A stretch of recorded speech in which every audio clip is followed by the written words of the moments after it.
First of all, Namaskar. Thank you for this opportunity. I am a big fan of your organization. So I will take a step back. I think first we need to really understand what stainless steel is and how different it is with steel. Because normally speaking, being two words and part of the same chapter, people tend to get confused, and the word starts getting being used a little loosely. Stainless steel is perhaps the only metal which has got very high corrosion resistance strength. Interestingly, at the world level, it is about 3 to 3.5% by volume of steel, and at India level also it is the same. But in the value chain, it has a very high positioning. Value wise, it can be around 10 to 15% of steel, depending on the applications, depending on the series, depending on the grades. Like other metals, this metal also is aligned with and is proportional to the GDP growth. It can be a multiplier of 1 time to even 2 times. And in India, we are growing better than the world. If I see the last 40 years, growth rate of 5 competing metals, including stainless steel, carbon steel, aluminium, zinc and copper, the average growth rate worldwide is about 2.5%, wherein within this, the stainless steel is 5.5%. So worldwide also it is growing better. And in India, for the last 10 years or so, despite of the hiccup of COVID, it has grown by 8 to 9%. The world is changing a lot. The word globalization, it is getting converted into nationalization, primarily because, thanks to China, the irresponsible surplus capacities which has come up in China. Because of that, practically, I am not talking about only stainless steel, any product category in the world, because of the surplus capacities, China is disturbing the market. Worldwide, the countries have imposed the barriers, and accepting that threat, I believe that there is a huge potential in stainless steel, because it is growing aligned with the GDP, and I am very upbeat on the national economy. Yes, world has been VUCA. Recently, world has become BANI also. There are certain challenges related to geopolitical situations and CBAM. Despite of all these, I foresee a very bright future for stainless steel consumption, specifically in India.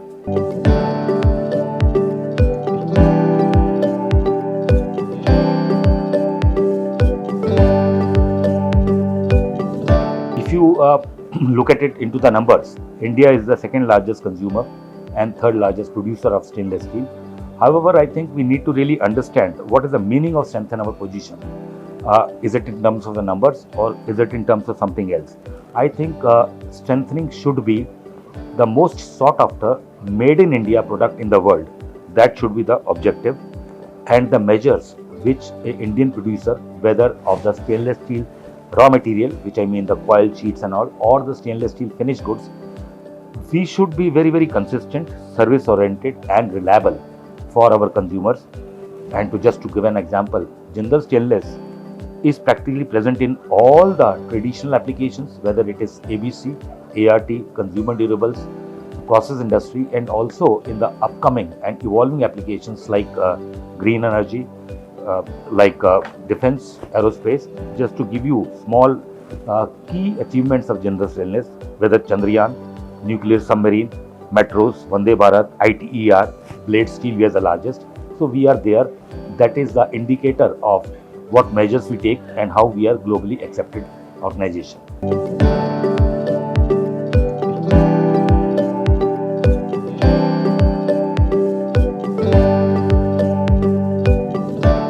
Like I said, the growth of stainless steel is linked with the GDP. So practically in all the applications, it is growing well.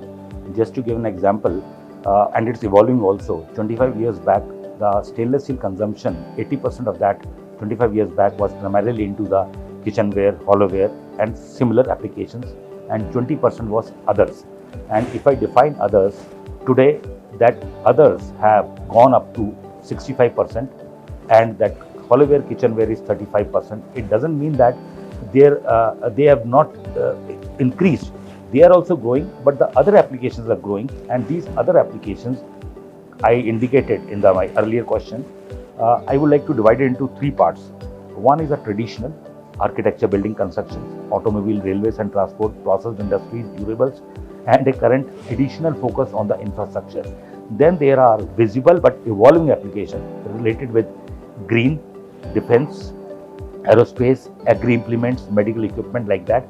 And I also strongly believe that there are certain futuristic applications which will be visible in 5 to 10 years time. The foremost is blue economy, and even that ambitious project of national river linking project, that will also give an impetus to the stainless steel. So I think that in addition to the organic growth of stainless steel, there are lots of applications in inorganic sectors also, and it has a background to it. Today we hear the word sustainability. Somehow it is getting loosely associated with only carbon neutrality. To me, sustainable word is a much bigger word. It stands on three P's, three pillars. The first one is, of course, the people. The sustainable solution should be safer, should be good looking, and they should contribute to the society. The second pillar is the planet, environment, circular economy, carbon neutrality, recyclability, and of course the third one is the profitability. That means economical. The third P on life cycle costing. Today we are hearing that we want the solutions which should last, first time fix, last for much longer time. So it should be economical from the life cycle costing point of view. So all these things put together, I strongly believe that the usage of stainless steel aligned with the focus of the government, whether it is a infra, whether it is a manufacturing and other, it is going to continuously improve.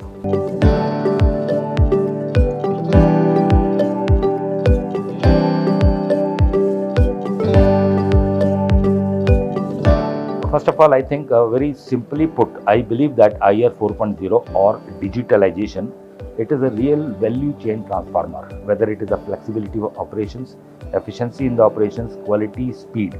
And for us, it is not only limited to the operations, it is an integral part of our total ecosystem, which also includes the ease of doing business across the stakeholders.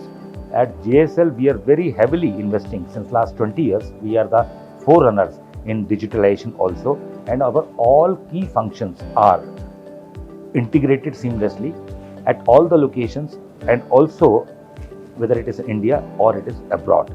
In addition, we have also invested heavily in some specific business applications like 360-degree for the customer experience, sales force efficiency, vendor process management, transport management, and HR integration. And now we are also focusing on artificial intelligence. We strongly believe that digitalization, organizations are doing it in bits and pieces, but they should go on with a very structured, because otherwise we will be behind what others are doing.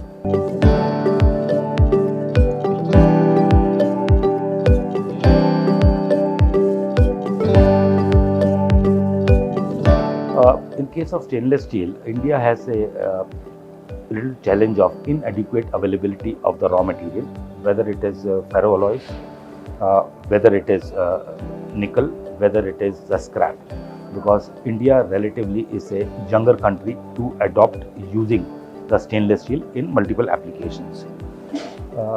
India definitely exports also, though India is a net importer. We also have another challenge at the national level, that the cost of logistics and cost of capital. Government is recognizing it. That's why the national logistics policy is there, and of course the cost of capital is also coming down. So supply chain disruptions, because of these reasons, definitely affect Indian manufacturer also, but there are ways to reasonably mitigate. We are trying to buy the raw material from the close by sources. We are establishing our supply chains for the right availability at the right time. We have very strong R&D setup, because of which we are able to use different types of the raw material. Challenges are there, but as a large producer, we are finding ways to reasonably mitigate it.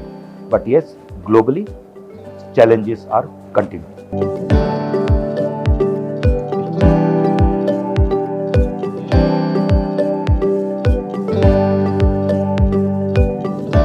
I personally believe that for any Indian manufacturer, the domestic market should be the passion, and export should be strategic in nature for multiple reasons.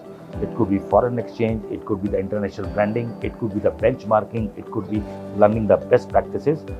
Because today, like I said, globalization is getting converted into nationalization. Every country is trying to give the level playing field to their manufacturers. And again, it is not limited only to stainless steel. You name the product, all the countries are, and again, it is because of thanks to China. So my message to the exporters of India is try to export real value addition. Try to institute the monitoring mechanism so that you are aware that you are not dumping, because the developed economies like Europe and USA, if they initiate any trade remedial actions on any Indian producer, this could be punitive, resource consuming, and also very expensive. But if you are able to give good solutions to your customer abroad, which includes even the documentation, which includes the value addition, then such risks can be mitigated. Like we are trying to follow that. We are very stable in exporting to advanced economies, and our material goes into very high-end applications, and we don't try to disturb the international market. We try to be their solution providers.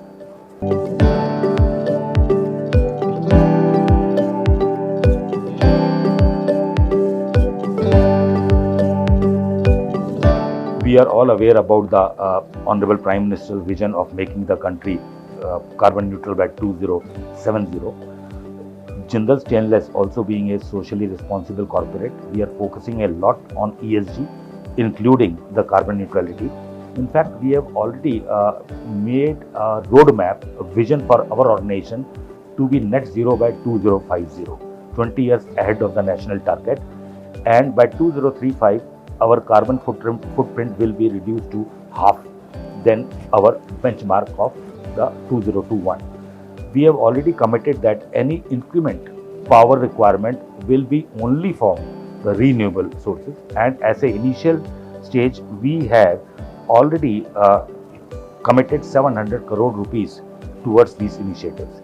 In fact, we were the first stainless steel company to have a pilot project to produce green hydrogen at Hisar. We want to increase all these activities, and we are also doing like all EV vehicles and solar on the water storage area. So this is our commitment, that we want to be the head of the curve.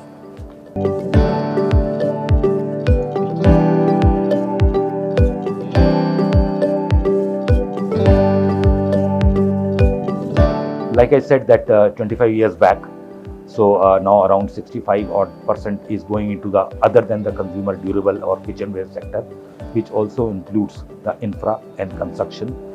Of course, yes, earlier it was limited to aesthetics, but the things have now changed. Government push on infra. In fact, interim budget was 3.4% of the GDP was the budget on the infra, and we are also working on creating the awareness on war against corrosion. When we use the word corrosion, there is a study that around 4% of the economy gets eroded because of corrosion. This innocuous 4% is actually at the world level. Perhaps one Germany gets eroded every year, and at India level, this 4% is about 12 lakh crore rupees, which is equal to the allocated budget of infra, and you can also relate it with the GST collection. It will be equal to maybe 6 to 7 months GST collection. So we have done hand holding an MOU with CII, and we are working on creating the awareness to fight against corrosion, so that we are really able to have a sustainable solution with the right choice of the solution on the LCC based. So we are working on the standards, we are working on the codes, and in fact now many of the foot-over bridges and other projects in infra, government is realizing that they should be converted to last long. And we also have a challenge because of the population. We cannot afford to stop any public utility because of maintenance. Can you imagine that one foot-over bridge which carries so much of footfall, can you close it for a month or 2 months? So first time right fix, that is what is happening, and there is a relation in public sector also as well as private sector to use more and more such solutions in the infra side.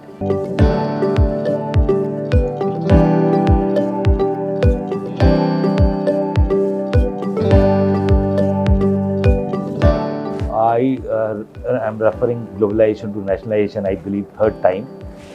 Most of the developed economies are very, very aggressive in providing the level playing field to their producers. It is true for most of the products. You would be knowing the Section 232 of USA. You would be knowing that even Europe, trade barriers, quota system, and now even the CBAM also.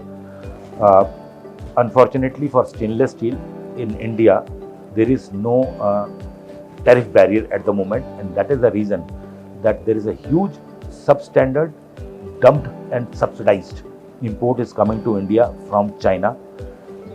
In case of carbon steel, the import intensity means that the consumption of imported material in the total economy is about 6 to 7%, but in case of stainless steel, it is close to 30%. And the question may be asked, is there inadequate capacity? Is there quality challenge? Absolutely no. Because in India, there is a very unique structure that about 35 to 40% of the manufacturing capacity lies with MSMEs, which are operating perhaps at around 50%. There is adequate capacity available.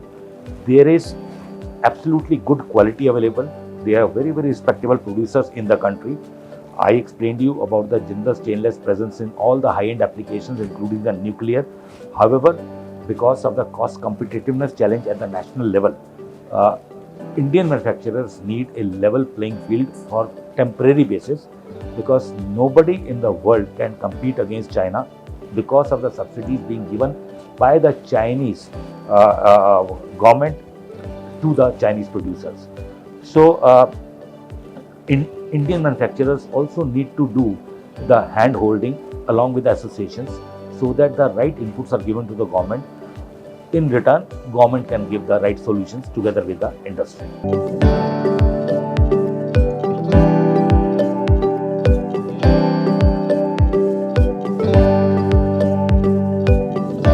Before I say that what we need from the government, we should also commit and share what industry is doing and what industry has to do.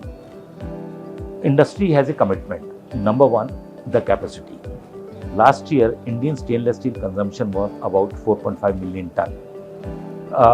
The way the things are going, and I am quite upbeat about the economy, by 2047, Amrit Kal, this 4.5 million ton consumption will increase to 20 million tons. That means capacity has to come. So that is a commitment, should be the commitment of the Indian manufacturers. Indian manufacturers have also to invest on ensuring operational efficiency, ecosystem ownership. I will talk about ecosystem ownership, quality, range, green, supply chain thing, automation, R&D, innovation, digitalization, and it all costs, and it costs heavily. I use the word ecosystem ownership.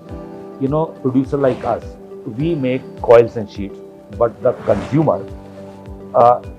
consumer uses or experiences. Uses means maybe kitchenware, maybe gate, grill. Experiences going in the mall, metro, stations. So these are two different worlds. There is a huge ecosystem in between. So there are two challenges. One is the category recognition, creating the awareness. Second is each link of this ecosystem should be strong enough to do justice to the product what they are making. I am referring to the skilling.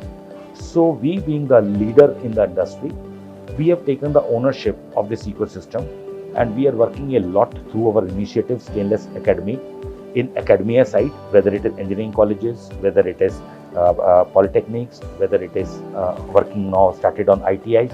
For example, in all the polytechnics of Haryana and Odisha, where our two key manufacturing plants are located, all the 100% certified polytechnics, the course on stainless steel has been inducted.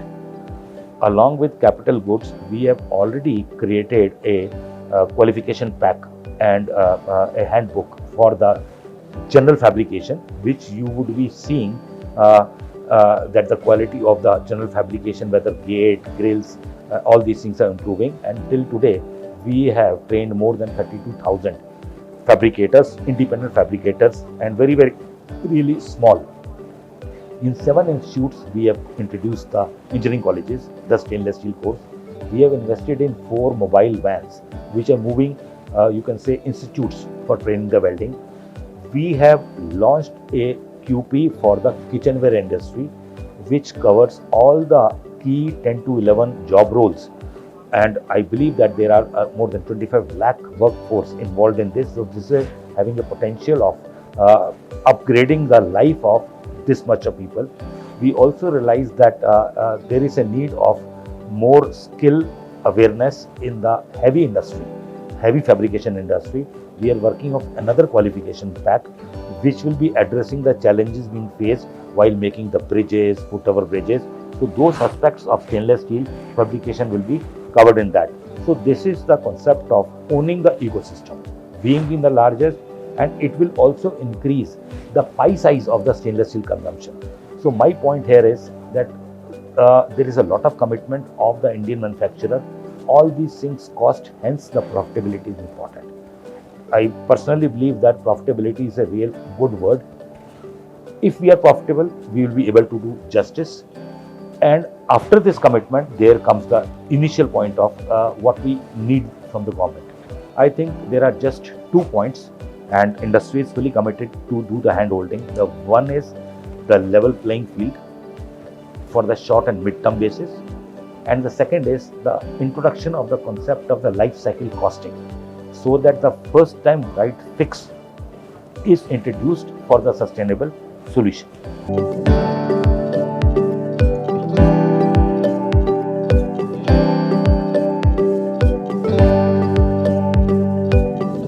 Like I said, when the demand is growing, capacity has to be aligned. And it is a commitment of the Indian manufacturers to grow. Why should we give chance to outsiders unless they really want to have the real investment in India and they want to become an Indian, make in India company? So we should always be Atmanirbhar and focus on make in India. So we have to invest. But yes, there are certain challenges, there are certain commitments. So for the larger interest of the industry, we should be together under associations and work together in all the areas which are for the common interest, whether it is digitalization, whether it is skilling, whether it is category recognition. People really get passionate and excited to use stainless steel, and we should breathe stainless steel, we should see stainless steel in our everyday life. So that should be there.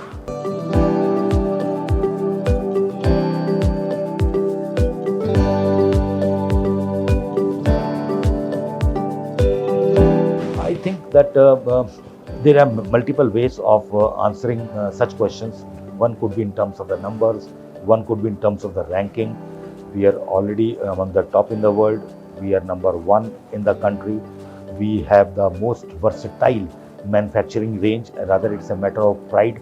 All the series, more than 120 grades and variants. We are omnipresent in all the applications, reasonably present vertically also. To me, I look upon as our organization as a first choice of all the customers for all their stainless steel requirements and solutions, to continuously provide the best of the class service to the customers, and to continuously work on the overall development of the entire stainless steel ecosystem. And I would welcome the listeners to please visit our website also to really see and feel what we are, and also have a look at our corporate presentation so that you know what are our commitment levels. Just apart than a supplier, we are a real solution provider. Thank you very much.